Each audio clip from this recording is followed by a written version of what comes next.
1 1 2 3 action. Mambo vipi? Kwa jina naitwa Omar Juma au Omi 4K, all the way from Tanzania. Niko hapa South Africa takriban naenda miaka 6-7 kama sikosei. Nilikuja hapa kwa ajili ya kutafuta maisha na kuamini kipaji changu kwamba kinaweza kunisaidia kufika hapa nilipo leo. Na kiukweli nimepambana kwa kadri niwezavyo. Nimepambana kuhakikisha kila mtu atanifahamu, kila mtu atanielewa. Na kikubwa ambacho mimi nikipambania sana ni hustling ambazo mtu mwingine hawezi kubelieve kama anaweza kafika hapa mimi nilipo. Sio kazi ndogo na sio kazi rahisi, especially kama unajua unahitaji msaada kutoka kwa mtu mwingine ambaye unaweza kaamini kesho akanisaidia au akaniweka sehemu fulani. Lakini kama hutatia jitihada zako mwenyewe, utakuwa ni kama ni mtu ambaye unajipotezea tu muda na mambo yako hayatakwenda kama vile ulivyoyapanga kwa sababu hujatia nguvu zako wewe mwenyewe. Hii no shooting my first vlog. Vlog ni videos ambazo unampa mtu kile ambacho hakifahamu nyuma yako wewe. Ushanielewa? Movement, mizunguko na vitu kama hivi. So what nimeplan kufanya kwenye channel yangu hii mpya Omi 4K ni kukuletea wewe kijana mwenzangu kile ambacho ukifahamu kuhusu mimi na kile ambacho ukifahamu kuhusu maisha ya nje ya Tanzania. Kuna vijana wengi sana wanatamani kuja nchi za kigeni. Hatuwezi kuwakataza. Lakini unafikaje kwenye ile nchi kama huna mtu kukushika mkono? Unafikaje pale ambako unahitaji kufika kama huna mtu kukusupport? Sawa bwana. So the end of the day, vijana wenzangu, kiukweli popote maisha yako. Mimi mwenyewe kipindi kile niko Tanzania nilikuwa natamani sana kwenda nchi za kigeni. Lakini nilipofika nchi ya kwanza kabisa nilipotoka Tanzania ni South Africa. Na nimeingia South Africa kwa kutegemea kwamba sikupangiwaga mimi kutoboa Tanzania kwa sababu Tanzania nimeshafanya kazi na watu wengi sana, nishafanya kazi na wasanii wakubwa wengi.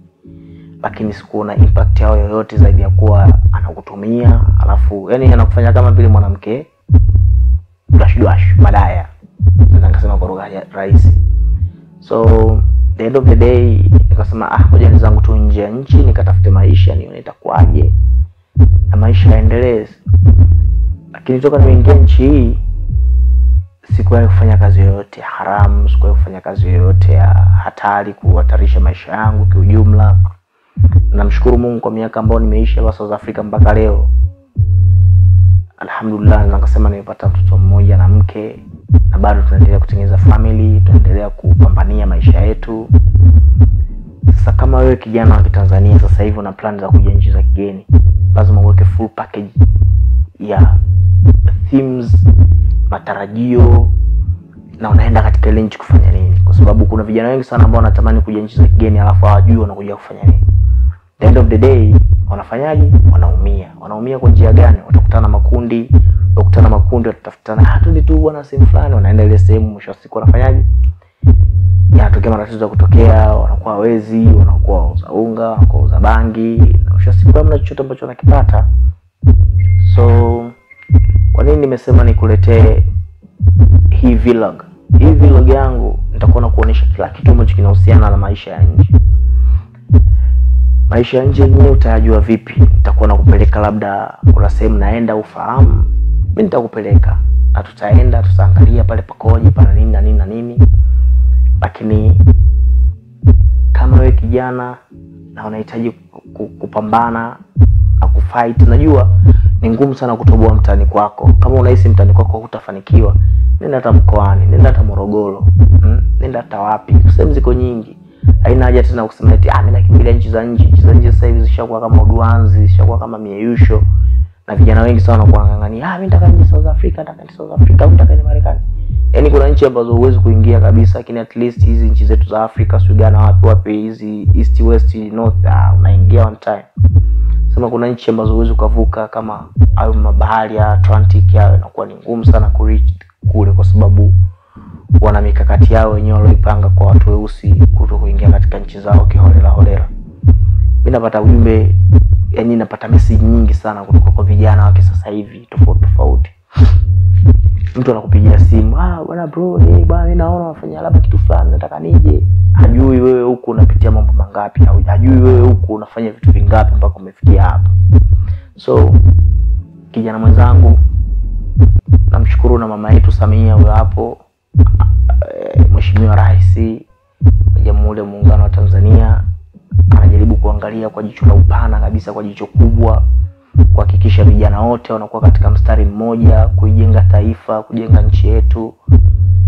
Na tuwe wakina Alikiba wengi, tuwe wakina Diamond wengi, tuwe wakina Bongo Movie wengi, tuwe wakina Vunja Bei wengi, kwa sababu anahitaji wote tuwe katika cycle moja. Na ndio maana sasa hivi naona kuna system ya vijana wadogo nao kuingia serikalini na kufanya kazi, kuingia kwenye vyama vya siasa, kuwa watu wakubwa, kuwa viongozi. Hizo zote ni themes za watu wazima ambazo sasa hivi wameona kuna vijana ambao wanaweza kusupport na nchi ikaendelea.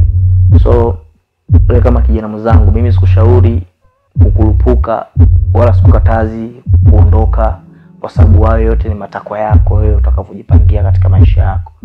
Lakini at the end of the day, mentality ndio kitu ambacho kitakuongoza katika maisha yako. Kama akili yako ifanye kazi sawa sawa, utakuwa unajipotezea tu muda mwenyewe, unajisumbua, unajihangaisha, kutulia sehemu moja pasipokuwa na mwongozo wowote. Tulia nyumbani, fanya kazi, pambana.